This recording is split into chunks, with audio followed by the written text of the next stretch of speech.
కూటమి ప్రభుత్వం అధికారంలోకి వచ్చాక ఇసుకపై ప్రభుత్వానికి చెడ్డ పేరు వస్తుందని కూడా మనం ఇంతకుముందు కూడా గత వీడియో కూడా చేయడం జరిగింది. కానీ ప్రభుత్వంలో ఎలాంటి మార్పు రాలేదు అనేది వాహనదారుల నుంచి వస్తున్న మాట.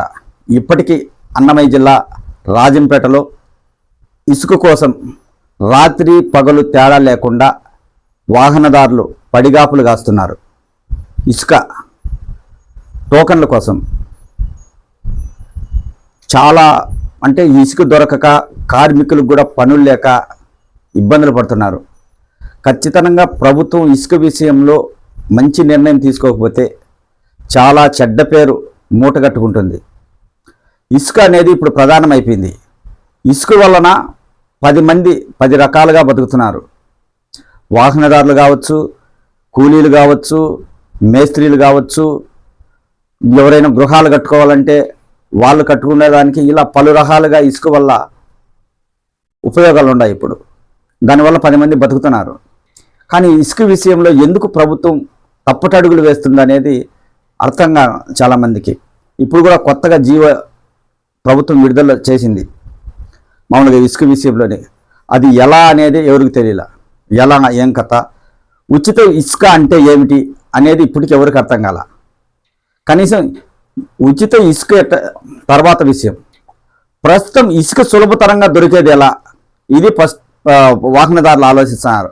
డబ్బుల విషయం తర్వాత కానీ ఫస్ట్ ఇసుక దొరకడం ఎలా సులభంగా అంటే సమయానికి పోవడం, ఇసుక తీసుకోవడం, రావడం. అంటే ప్రభుత్వానికి ఎంత చెల్లించాలనో చెల్లించి దగ్గరగా ఉన్న క్వారీకి వెళ్ళి వాహనాలలో ఇసుక తీసుకొచ్చి సమయానికి చెప్పిన వినియోగదారులకు అందించడం, ఇది ఇసుక కావాల్సిన విధానం.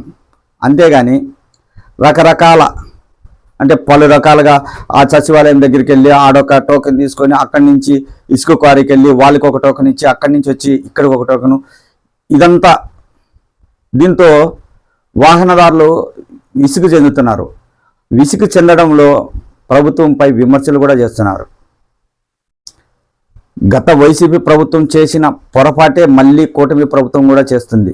దీనిపై ముఖ్యమంత్రి గారు నారా చంద్రబాబు నాయుడు గారు కావచ్చు, ఉప ముఖ్యమంత్రి గారు పవన్ కళ్యాణ్ గారు కావచ్చు, లోకేష్ బాబు గారు కావచ్చు, వీళ్ళు దీనిపై ఖచ్చితంగా మంచి నిర్ణయం తీసుకోవాలి. ఇసుక మీద నిర్ణయం తీసుకోకపోతే మొదటిలోనే ప్రభుత్వం చాలా చెడ్డ పేరుకు మూటగట్టుకుంటుంది. చాలా చెడ్డ పేరు మూటగట్టుకుంటుంది.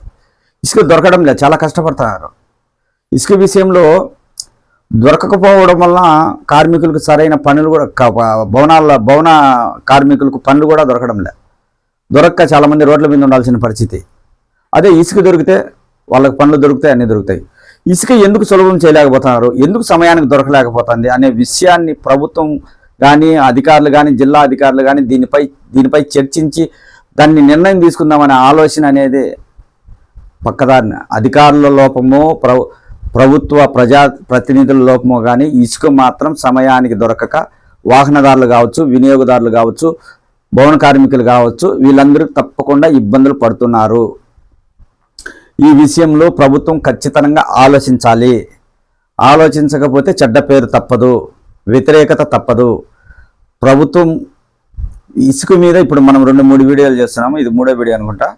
మనం ఇసుక గురించి తెలుసు కాబట్టి, ఇసుక వల్ల కలిగే నష్టం తెలుసు కాబట్టి, ఇసుక వల్ల ఎంతమంది బతుకుతారు, ఎంతమందికి కూడు దొరుకుతుంది, జీవనాధారం కలుగుతుంది అనేది తెలుసు కాబట్టి, ఇసుక వల్ల గతంలో వైసీపీ ప్రభుత్వం ఎంత నష్టపోయిందో గతంలో ప్రజలు అందరూ గుర్తించారు, ఎంత నష్టపోయిందో.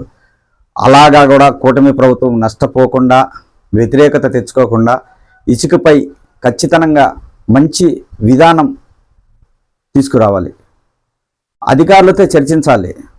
జిల్లా స్థాయి అధికారులతో కావచ్చు, కలెక్టర్లతో కావచ్చు, వీళ్ళతో చర్చించి ఎక్కడ ఏ గ్రామాలలో దగ్గరగా ఇసుక క్వారీలు ఉన్నాయి, ఏ మండలంలో ఏ ఇసుక క్వారీ ఉన్నది, ఏ గ్రామాలకు ఎక్కడ దగ్గర అవుతుంది, ఇలా ఆలోచించి ఇసుక అక్కడికి వెళ్ళి తతంగం అంతా లేకుండా ఇక్కడొక చీటీ అక్కడొక చీటీ ఎక్కడొక చీటీ ఇలా లేకుండా డైరెక్ట్గా వెళ్ళి అక్కడ ఈజీగా వాహనదారుడు ఇసుక తెచ్చుకునే విధంగా ప్రభుత్వం చేయాల్సిన అవసరం ఉంది. లేకపోతే ఇప్పటికీ ప్రభుత్వం వచ్చి 4 నెలలుగా వస్తుంది.